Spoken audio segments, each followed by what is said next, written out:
This video was made possible by Skillshare. Learn from more than 25,000 classes for free for 2 months at skl.sh/HAI25.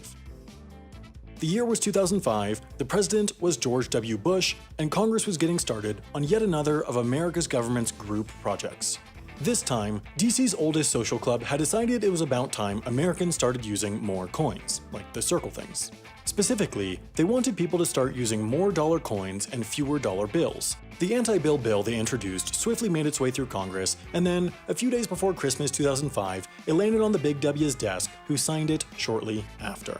The bill instructed the US Mint to start making billions of these dollar coins. The new coins would either be stamped with the image of one of the 39 former presidents who were deceased at the time, one of their 35 first spouses, or some other liberty-evoking imagery for the 4 presidents without spouses during their terms. Now, this bill had some decent points, at least 4 per page, like how larger value coins are useful for paying at parking meters, buses, vending machines, and more, but they're less good for use at certain evening establishments. The previous issuance of quarters with the 50 states on them also did a good job of teaching their names to kids, and the thought was that these dollar coins could do the same.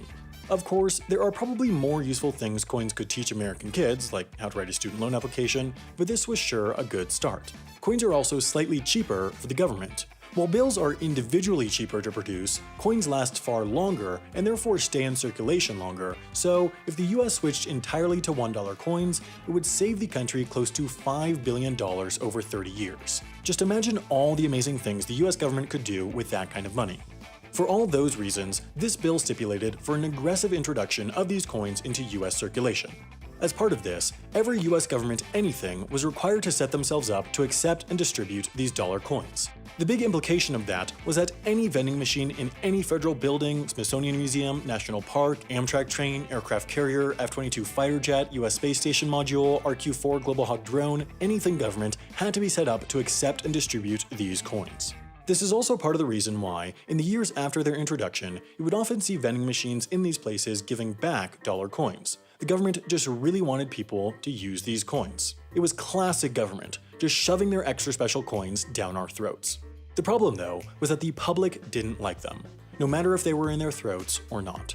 People just didn't like carrying around a bunch of heavy dollar coins rather than compact, light, and extra cool dollar bills.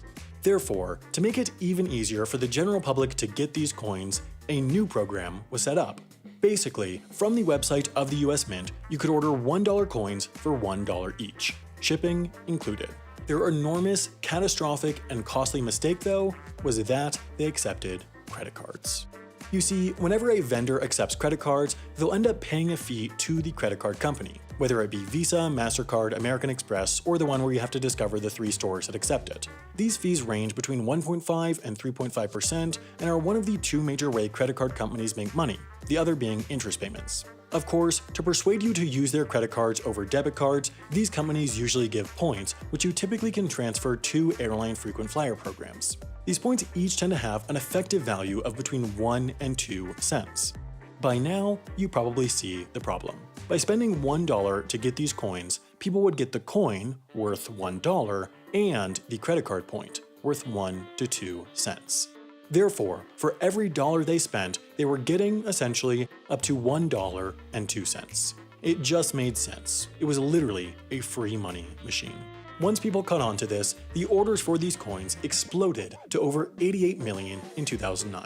Now, this was not necessarily an easy way to earn your frequent flyer points. At the time, if you wanted to fly the now dead US Airways to Europe in business class, you'd have to shell up 100,000 points. That would mean you would have to buy 100,000 gold coins, which would weigh, in total, about 1,800 pounds or 800 kilograms.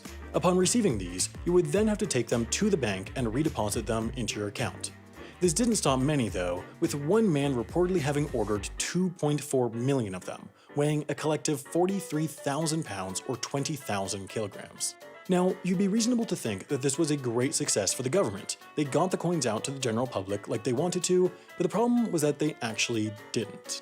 Sure, they shipped them to the general public, but then these people all just went and redeposited them right into their banks. Therefore, there were just millions of these laying around.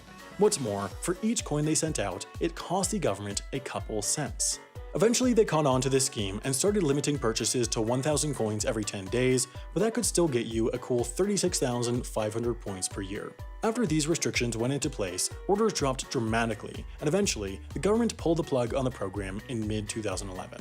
As for the success of the overall mission of switching the country over to $1 coins, well, to answer that, just ask any American when the last time they used one of these coins was.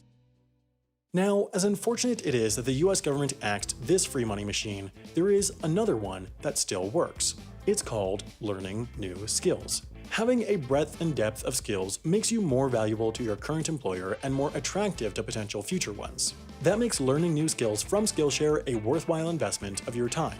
You could, for example, take the Skillshare original course on search engine optimization, which is absolutely an employable skill. With a Skillshare Premium membership, which is less than $10 a month with their annual subscription, you can learn as many skills as you want with their more than 25,000 classes. If there's something you want to learn, they probably have a course on it. Better yet though, if you sign up at skl.sh/HAI25, you will get 2 months of Skillshare Premium completely for free.